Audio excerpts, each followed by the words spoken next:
Hello again, folks. It is Diecast Buffet here again. What a finish to the Indy 500. That was incredible. You know, this right here, folks, is a moment in history that people are going to watch and they are going to relive 20, 30 years from now. Helio Castroneves winning his fourth Indianapolis 500, man. Insane stuff. Like, I think everyone secretly kind of wanted him to win, but I don't think they truly thought he was going to win this race because it's just too good of a storybook ending. Incredible stuff. And the post-race celebration, I was so captivated and just absolutely just mesmerized. This is a moment that we're going to be very glad we watched live. I mean, this is truly one of the best moments in motorsports I've ever seen. Just incredible. This would be like Jimmy Johnson coming back into NASCAR and winning the Daytona 500 or something, you know. This would be something like that. One of the greatest drivers in the sport's history to come back and win the premier event.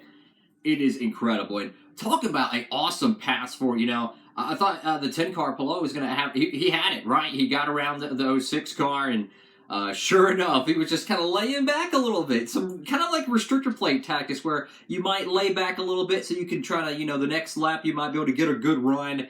Incredible racing at the end. I will say, though, throughout the whole race, it was pretty tame. We only had, like, really one caution for a true incident.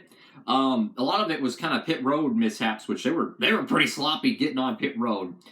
But, I mean, the weather was fantastic, and I know my good buddy Robbie was probably going nuts. I can't wait to know what he thought about the race, man, because he saw one of his favorites win the Indy 500 in person. And, you know, him and OBB got to see Pagenaud win in person, and then they come back to the Speedway, Castroneves wins it, so I'm pretty sure they're happy about that.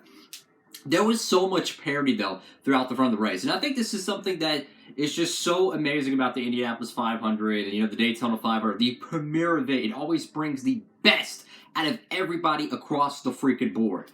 There was so many varying strategies. It didn't matter who you were, where you were, whether it was Scott Dixon a lap down, which was crazy. Rossi and Dixon, arguably two of the top 5 drivers in the entire, you know, prediction bracket.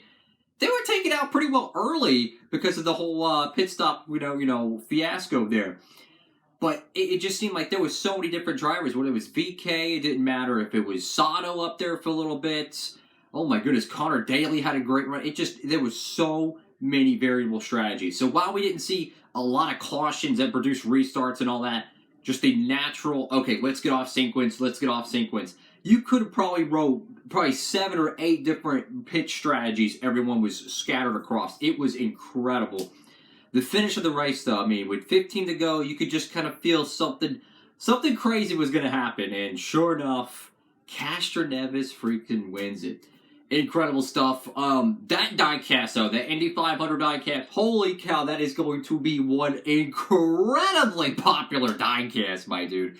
Talk about, I mean, you know, winning his 4th Indianapolis 500, they're going to probably make a commemorative edition of it, I think. They did it for Pagenaud, Sato, Willpower, X, Y, and Z. But if they make that one and they possibly make a raced version for it, I would highly recommend ordering or pre-ordering that thing as soon as possible because you could probably ask my good buddy Robbie Noonan, you know, Race Day 2011. He would probably tell you it's going to fly off the shelves before too long. And, you know, it was just a fun race, man. It was like the Coca-Cola 600, so I am so excited for that. Who am I going to pick for the Coca-Cola 600? I want to touch on that real quick. I think Christopher Bell could be a upset. I just feel like Christopher Bell could be a really good upset. Larson's going to be the favorite. Larson is going to be the favorite. That cat is on pole. I said it before even qualifying that the 5 car is absolutely incredible. That's going to be one stellar show to watch, so make sure to tune in for that. But if you're wanting to get some IndyCar diecasts, you know, Circle B Diecast actually carries IndyCar diecasts. So even though you can only, you know, a lot of people will probably think you can only get free shipping on NASCAR diecasts and NASCAR merchandise. No, they actually carry IndyCar stuff. So if you want to get free shipping on IndyCar diecast pre-orders, you know, like the Jimmy Johnson diecast, that thing's going to be incredible, yo. Go to Circle B Diecast, use the promo code down below, Diecast Buffet. All one word, no gap in the middle. And then you, of course, get free shipping. for any orders $20 or more. Link down below to that. But what an incredible day so far in motorsports. You know, unfortunately, we don't have Monaco on this day, which I think is kind of stupid. I feel like we should keep all three. You know, Monaco, Indy, and then Charlotte. But it's going to be incredible. I love this day. The 500, 600 is the greatest day in motorsports. I get so excited for it. The pageantry of the Indianapolis 500, the endurance of the Coca-Cola 600, the patriotism, just the paint schemes, the racing, and it just, we witnessed something today that we're truly going to be glad we watched live. Really. I mean, Castroneves being a 4-time Indy 500 champion is nothing to shy at. That post-race celebration, man, that's got to be one of the coolest ones I've ever seen. I mean, the cat was running up and down the whole French straightaway, climbing the fence, hugged, and talked to probably everybody on the whole pit strip. I mean, all these other drivers, you know, coming up to congratulate him. I mean, he did the celebration in the most unorthodox way, and I thought it was freaking awesome. He did it his own way, and when you win 4 Indy 500s, man, I think you deserve it. It was something I'm truly, truly grateful and blessed to be able to actually watch that live, because that was one of the greatest moments I've ever seen in motorsports. Like, it just had that moment that we always, it's like, oh, how cool would it be if this guy won in this race, in this point of his career? We got it today. That was freaking awesome. So, I need to get that diecast. I need to get that freaking diecast. I want to get the Indy 500 one, whatever one they offer, because Greenlight Collectibles, which makes the IndyCar stuff, they're a little bit different than Lino Racing. They don't just offer race-to-win diecast for each one. IndyCar is kind of a different animal when it comes to diecast. Sometimes they'll make, you know, a raced version here or there.